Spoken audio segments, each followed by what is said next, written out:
Chapter 7. Marie finds Aaron. First point. Marie finds Aaron, and Aaron energetically blocking Marie. So, after Foam kind of screams at her and tells her to go back and find Aaron because she needs to be near him, she goes to find Aaron and she finds Aaron. And it is at that point where he is asking Pieck, where the fuck is the enemy? And Pieck turns around and she witnesses it. Pieck turns around and Porco comes up from the ground and tries to eat Aaron, and Aaron transforms. So after Marie finds Aaron and she found him using her own energy, like looking, finding her own energy was from the surface necklace, even though it's in his pocket, she sees it. And maybe even he does too, but in a faint way. Next point, Marie's migraine and Aaron transformer. So Marie had a migraine and she was on that wall. She has a head splitting migraine and eventually almost falls off from that bell tower she was on. She climbed up that bell tower just to figure out what was going on, and Aaron transformed and she had a migraine. She was screwed up. Because he was using her energy and he was sucking up all her energy, sucking all the energy out of her just by doing that.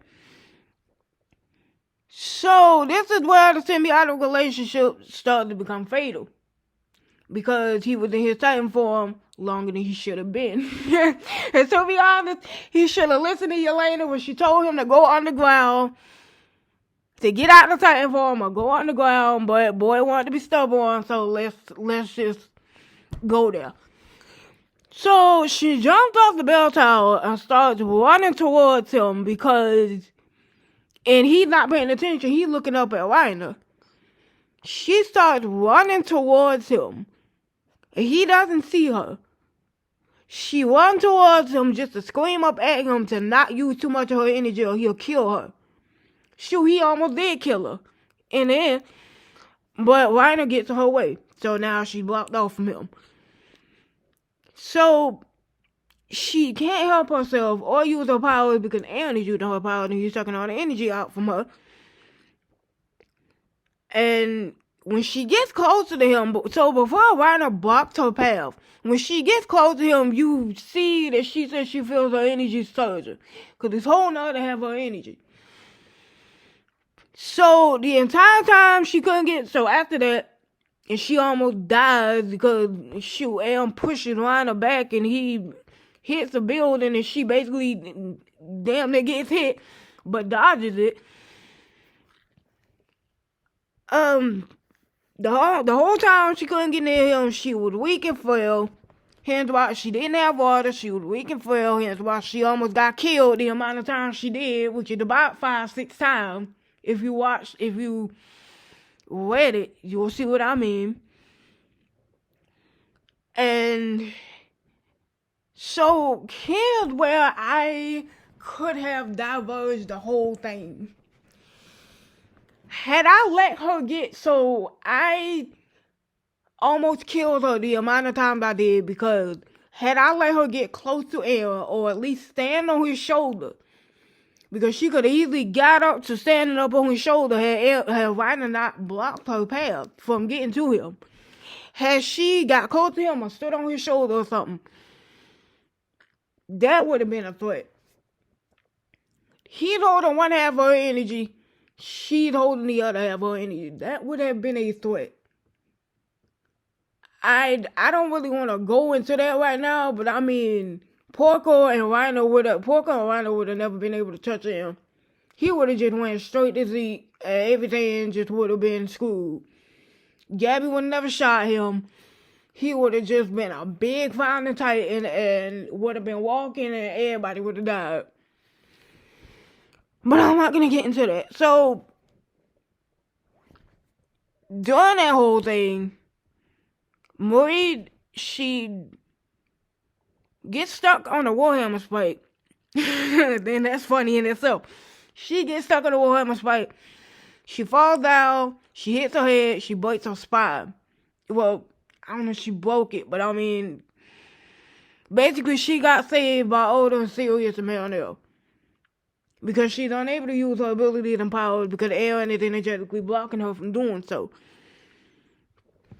So she gets saved by Oda after them Titans swarm her.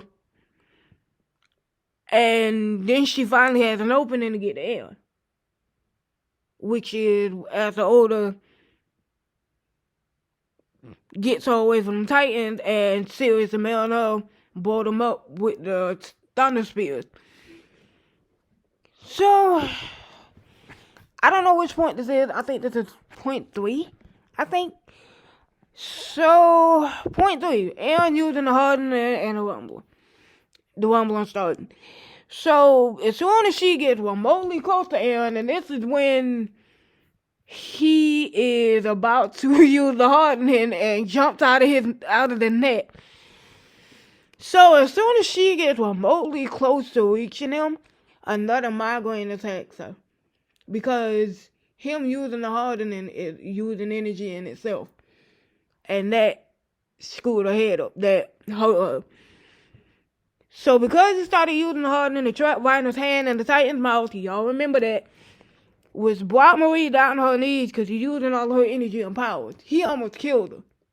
Keep in mind. And here's where we get to Marie trying to use the last of her energy to shoot Gabby with her trident. But, of course, she can't. Eren's still running. He's still using her energy even though he out of the Titan form. He's still running. And she's too late. She doesn't shoot Gabby. She can't even use the last of her energy to do it. And Eren gets his head shot off. And the hallucinogenia comes out of his body and the rumbling begins. So this is where I didn't write it down. I didn't put it in the fanfic. But this is kind of what the thing that diverges. The same thing that happened in the anime in past. The same thing that happened in the anime happened. But there's a little bit of Attack on Titan Requiem in this. The whole path sequence, near the end, after Graceffa's memories and stuff, and Eren releases Ymir from being a slave, it went a little bit different. Him and Armin's conversation went a little bit different, and this is why this ending is so different. So, the rumbling starts, and I think it's point 4. Marie starts crying. Marie cries, and the psychic connection there. So, point 4. Marie does not start crying because she likes Eren. Please don't go there. Please don't go there. She does not start crying because she suddenly, as per, cares about Eren and loves him. No, she don't. She cries because he lied to her. And he used her powers for something other than what he should have been doing. And she thought she was in trouble with Saria. And was going to get her powers taken away because she gave it to Eren, and Eren using it to kill people. And yeah, by chapter 2, you understand, because what did she say in chapter 2? She asked him questions. And he lied to her. That's the thing. And she started crying, and she said, I trusted you. Because she did. And he bamboozled her. So, okay, so then I made the point that Marie unintentionally communicated with Eren telepathically. She did. Because they're not energetically connected. Permanently energetically connected, to be honest. And she didn't know she could do that until at that point. And she unintentionally communicated with him because of the energetic tie. They didn't know it was possible, and they could do it until that moment. 4th or 5th point, I don't know, I'm not counting the paths.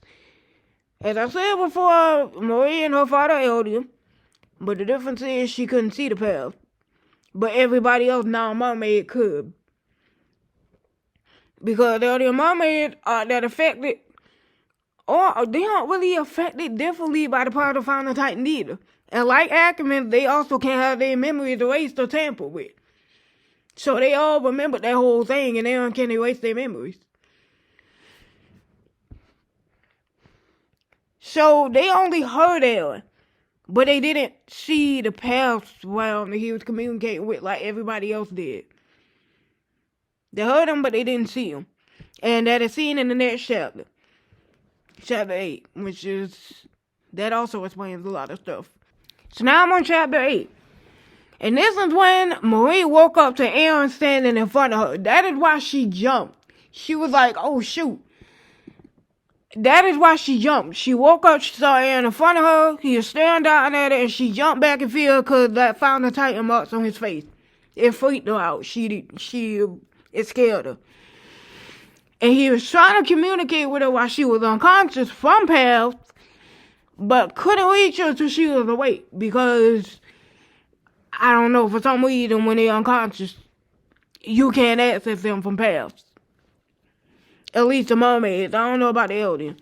But, so this is why when Marie gets to the shore and she's pissed off, she angry, she want to kill Aaron, she literally just seen him, she trying to kill him because she mad at him.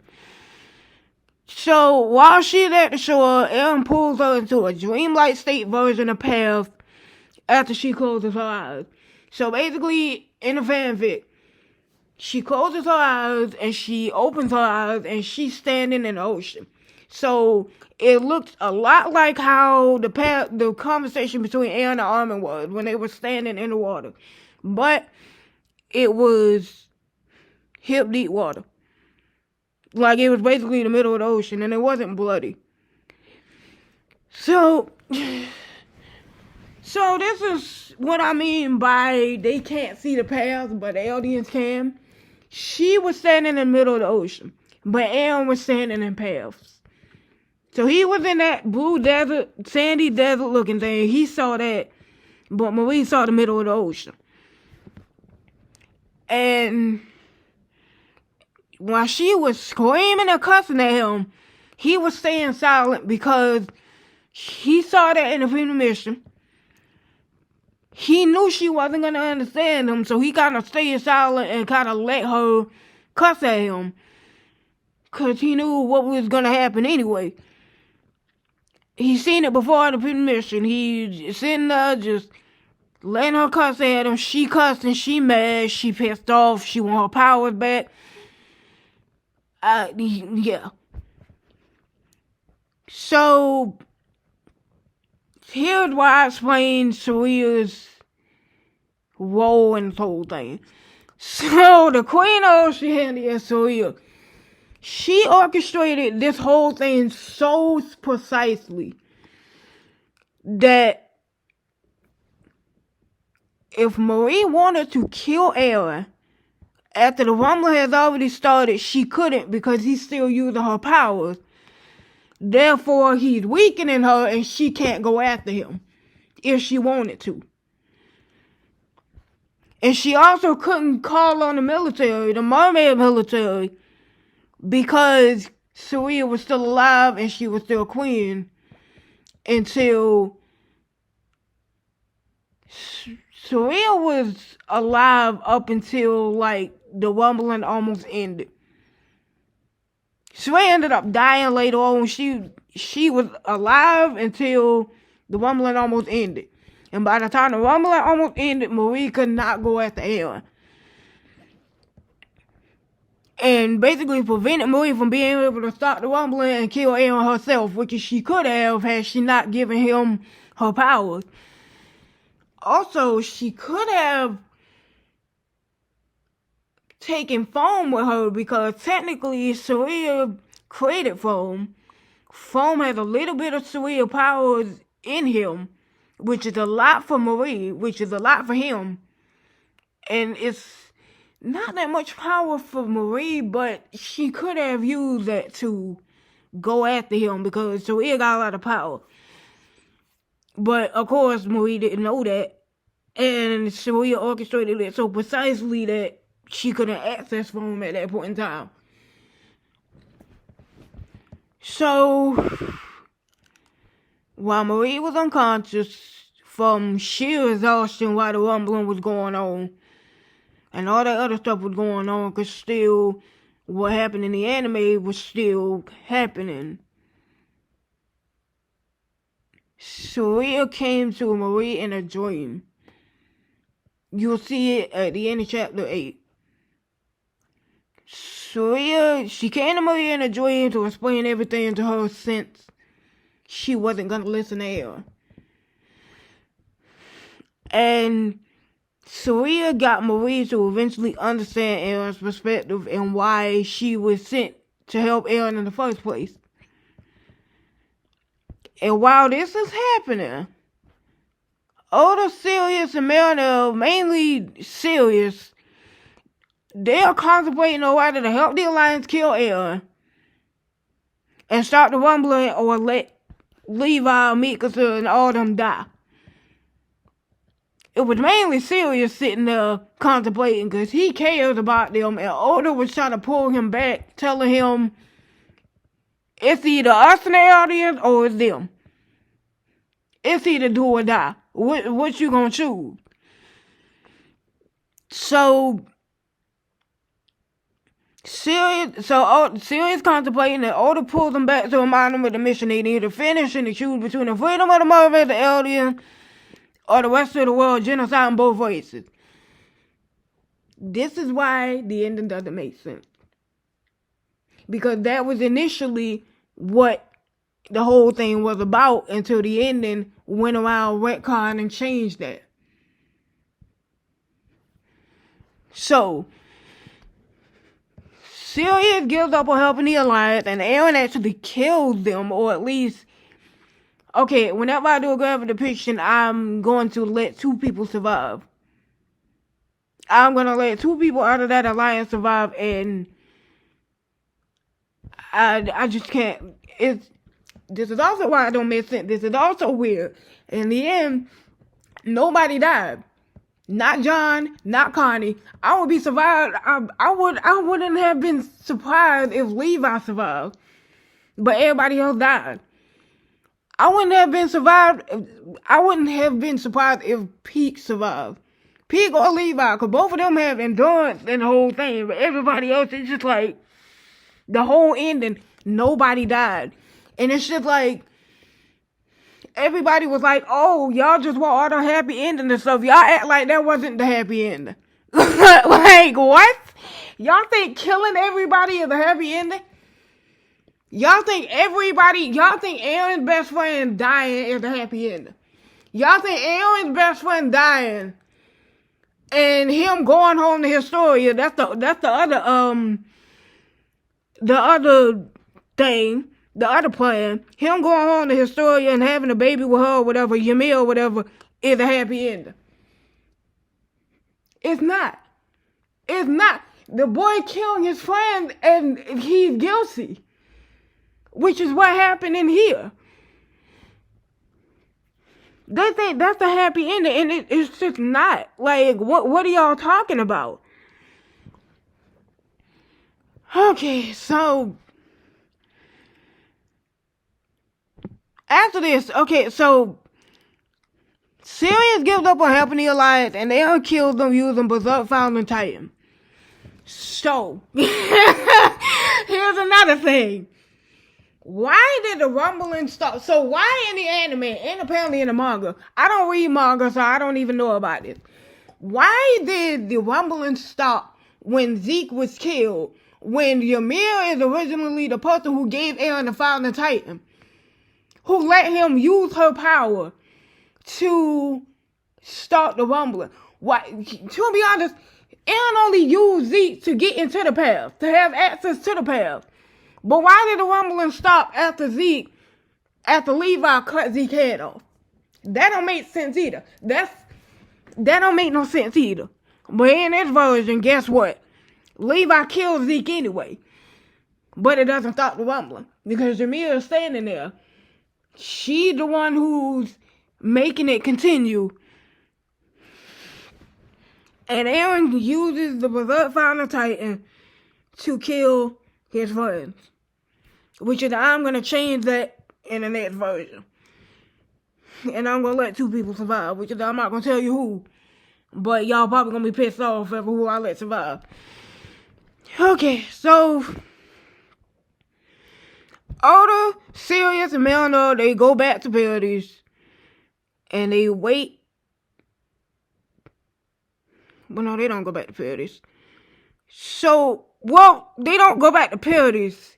They go somewhere else. But they wait until the rumbling is nearby again. So they basically went past that fort that everybody else was on. Like Reiner's parents and everybody else was on. They went past that fort. And they waited until the rumbling got close again. Just to get on Aaron's back. So, okay, this is also explanatory. So this is also weird. Remember Hanji died because she caught on fire because she was trying to kill one of them colossal titans. She caught on fire, for God's sake. Question. Why didn't Mikasa, Levi, and John, and Connie, and Annie, and all of them catch on fire when it was hot as the devil's butthole in that whole thing? That also don't make sense. So, here's the thing. Marinelle is a fire elemental.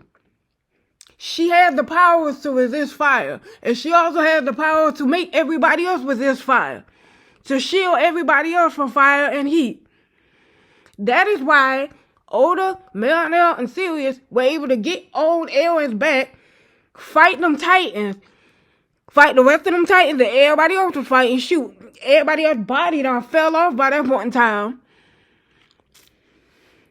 Not Marinelle. Oda goes up and tells Aaron, she kind of screams up at him. She's like, Aaron, we not here to hurt you. We don't want to hurt you. We're on your side. So, they wait. And then they gotta wait. They kind of forced to wait. And then Sirius screams at Oda and Marinelle that he sees the hallucinogenia.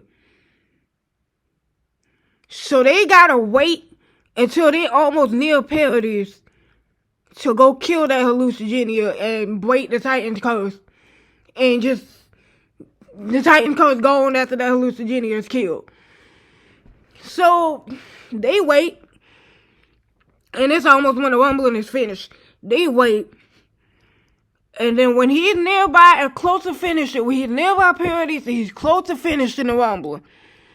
They use the magic and try to kill the hallucinogenia, and they end the Titan curse. And Zeke is already dead because Levi chopped his head off.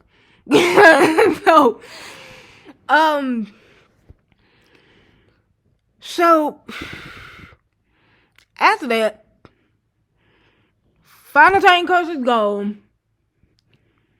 The Titan curse is gone anyway because they done chopped up the hallucinogenia and killed it.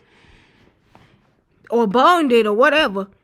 Then they tried it as magic. They get Aaron out of his final Titan. They get Aaron out of the final Titan. And they take him to, out of all people, Marie. So, I decided not to use the Aaron the Historia plan. Not because I don't agree with it, not because I don't like it, but because it's one of those things where it's just like, okay, I see, it makes sense to me, but I'm not focusing on who's having a baby, I'm not focused on the ship. I'm focused on this ending making sense, and every loose end being tied up. I'm not focused on the ship. So the thing is, after this, Historia has her baby anyway, and it turned out to be Ymir. And she named it Ymir. She had a baby with the farmer. It's sad, but I'm sorry. Isayama, whatever Isayama made canon, that's what I'm going by. In this thing, kinda. But, okay, so, they take him to Marie. He is weak, he's tired, he's depressed, he just killed his friends, he guilty, he don't know what to do. So they take him to Marie. Marie is standing by the shore. She no longer pissed off at him. She no longer want to kill him. She turns around and she sees there all his clothes is missing. Apparently they bond off or something, because it's hot as hell. And not knowing whether she's gonna be angry, whether she's still gonna be angry at him and reject him or not, he hugs her. And I wouldn't say he full on crying, but it's just like he hugs her, and it's just like he's just suppressed. He just killed his friend. And so while he's hugging Marie, and she actually hugs him back. So while he's hugging Marie, he looks up and he sees Ymir standing behind her. So she doesn't see it. Marie doesn't see it, but he does. He looks up and he sees Ymir standing behind them. And just like in anime where Mikasa saw Ymir standing in front of her as a ghost, that's exactly what Eren saw. And Ymir disappears and she moves on because the Founder Titan curse has ended. And that is it for that rumbling ending part. So,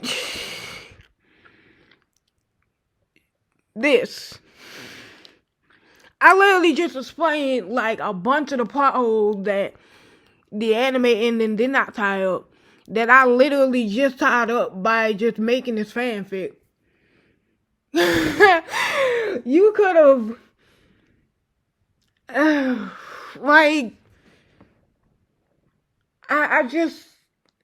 okay, hold on. I'm gonna end this section before I even go into that. Don't get me wrong, I'm not trying to imply that Attack on Titan is trash.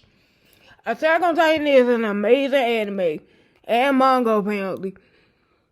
Attack on Titan is an amazing anime and manga up until the path sequence is done and Ymir gives Eren her power.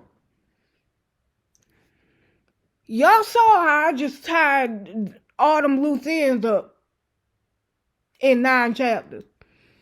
And I'm not even bragging. All I'm saying is it was so easy to tie up them loose ends that was loose in the anime ending and the manga ending. But you decided to just leave them to only Ymir knows. And that don't make sense in itself. Oh my God. And then there's certain things that Eren says that's just like, they left it off with question. They didn't explain nothing. They only explained the stupidest stuff. And what I mean by the stupidest stuff is, why didn't Dina go after Boruto after he broke the wall in Shingekino? You could have easily summed that up to Dina didn't see Boruto because it was smoky, first of all. How you gonna see somebody outside of the Titan form and there's smoke all over the place? Titans may not have good eyesight. Who knows? Well, at least the pure Titans don't have good eyesight. Who knows? You could have easily explained that by Dina didn't see Boruto. Why did you explain that as Eren told Dina to go after his mom? That is stupid in itself, because I watched many videos, both sides, of people who liked the ending and people who didn't dislike it, and people who disliked the ending, people who hated the ending. So that doesn't make sense, because if Eren can control Titans, apparently from paths, or can control time travel control. If Eren can control Titans, you could have easily made him control all them Titans to not eat all them people that they ate. To not kill all the thesurveycorps members that they killed. And apparently it can control the conscious Titan shifters. Because remember, Boruto, Reiner, all them got affected, and Ymir, Freckles, got affected after he punched Dina's hand. That doesn't make... Okay. Okay. There's just so many plot holes, and it just doesn't make sense. And I just don't want to, like. I'm not trying to say that I don't want to hear any other side, but it's just like the argument that the end defenders have given doesn't make sense, because first of all, remember I said one of the main points to this anime and manga was the freedom of aliens from the discrimination of the rest of the world. It wasn't just Marley and Marley going after them. You remember what the type of speech? It was the whole world going against Paradise Island.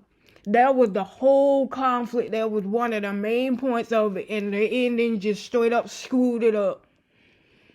Just straight up screwed that whole thing up and made it into something else entirely. So, I'm gonna go explain chapter 9 real quick. Chapter 9 is pretty much self-explanatory. It's basically 2 years after the rumbling happened. And the mermaids and the aliens are conjoining and making progress, and they rebuilding Paradise. And they tried to give the starfish necklace back to Marie. But seeing her energy that she gave him transformed to his own energy, because the Titan curse is gone now, she lets him keep it. That's another thing. Usually, if the mermaid energy does not reject from the human who's holding it, now they can transform into a mermaid. Not exactly a full-blooded mermaid, kind of a semi-merge type of thing, but he doesn't really have magic. He has a little bit of magic from her, but it's not the magic that they can use. And so, I'm not planning on revealing the post-rumbling part, like the rest of the post-rumbling part yet, but I will sooner or later, in another way, not writing it. And the alternate timeline, which is the same thing happens in this, but it's... What I will say is, the last timeline from this one, both Aaron and Marie died in that timeline. They both died during the rumble. And it was mainly because she went to go kill Aaron in that timeline. She went after him after he started the rumble, and he used all her energy, sucked all the energy out of her, and intentionally killed her. So, and that timeline is what she had a dream of in this timeline while the rumbling was going on, and she couldn't go after him in this timeline. And he let her fall off, and she got smashed by one of his colossal titans in that last timeline. So, yeah, they both died in that last timeline. And about that generational mission, the generational mission started because they figured out that the humans were kidnapping mermaids, and they got pissed off about it. And they started planning for, like, that whole thing to happen. So, this is like that's like the time skip. I wouldn't say time skip, but that's like the ending half of chapter 9. You notice at the first start of chapter 9, when Maria is going to find Aaron, that Aaron is standing at his friend's grave. He's standing at the grave of his friend. And, like I said, Aaron killed his friend, he's guilty. He's really guilty. He's gonna be guilty for the rest of his life about it. How is that a happy ending? I always see ending defenders saying, this whole story is about how the cycle of violence will repeat, and what y'all wanted, what y'all ending haters wanted is a happy ending. And how is killing his friend a happy ending? How is killing your friend and restarting civilization, killing 100% of the population, minus parodies, minus aliens, killing 100% of the population, restarting civilization? How is that a good ending? How is that a happy ending? Not exactly a good ending. What y'all got was a good ending. The only reason y'all say that is not the ending that we got in the anime and the manga was not a good ending was because of certain things like, Mikasa didn't get to be together with Eren, and the only person who ain't happy is Mikasa, and all the other stuff. That's the main argument I be hearing. And it's just like, but everybody else got a happy ending. Reiner over there smelling Historia's letter. Annie over there got to build with her dad. I don't know what even happened to Pieck and her dad. Maybe her dad got, I don't know. But how is, that's a happy ending in itself. Because everybody else but Eren and Mikasa got a happy ending. Even the enemies, even the people who tried to kill them not even 36 hours ago before, like, during the rumbling, before the rumbling started, or after the rumbling started, they teamed up with them. How is that even them? They got a happy ending. So I'm confused as to what y'all mean by, y'all just wanted a happy ending. What? Okay. Not only am I calling out the ending defenders, I'm calling out them Titan folks, people, because I'm sick of y'all too. So, okay. So, Titan folk, I wouldn't say they were, a lot of them were right about the end. To be honest, Flock was right about parodies being destroyed years later. Eren and Flock was right. The jaegerists were right to defend parodies. So,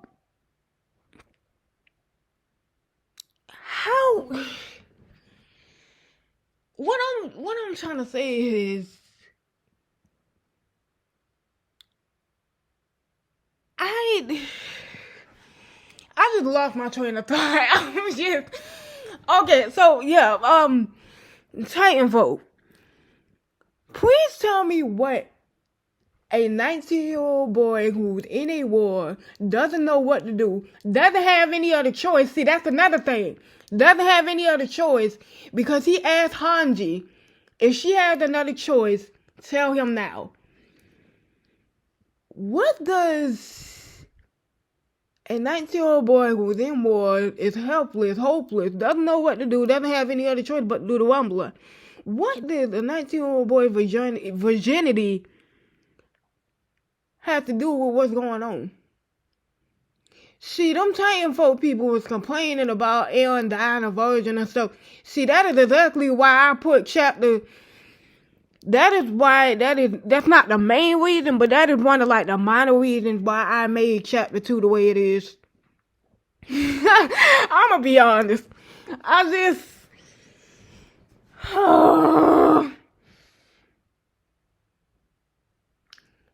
got so many. I'm pausing a lot because I got so much stuff in my mind that I have so many questions about this whole thing. That's just like I'm chaotic. I don't know which point to even start at. This ending is just trash.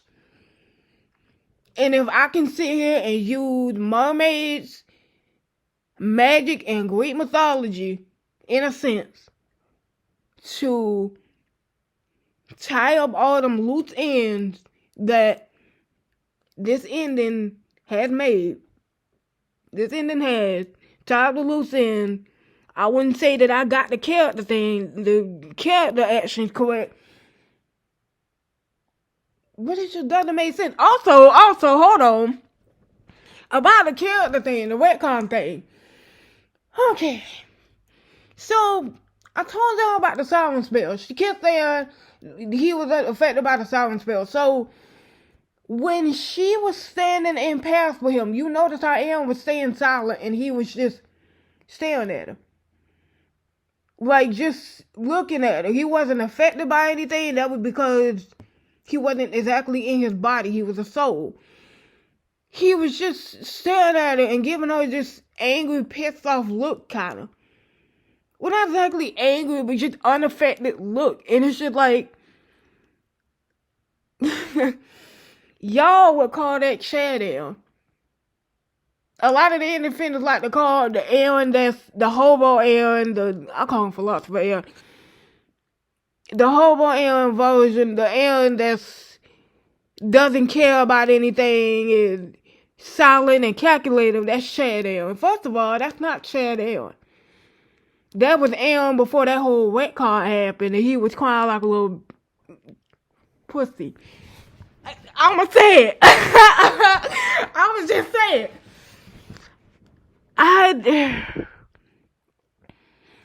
And the way I set it up with Aaron, after the rumbling ends and older male now Sirius killed the hallucinogenic and stuff, and he goes to Marie, they take him to Marie, and he hugs her and he cries.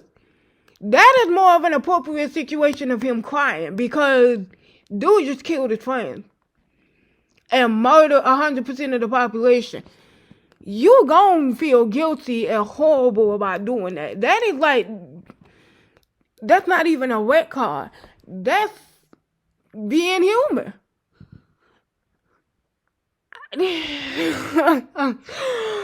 Oh my god.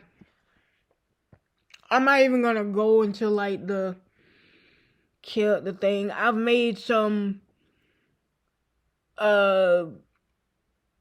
things about it. Like, I'm not even gonna go into the character thing. A lot of the thing in season 4, part 3, the ending was just really screwed up and messed up, and it's almost as if Isayama just didn't know what he was doing anymore.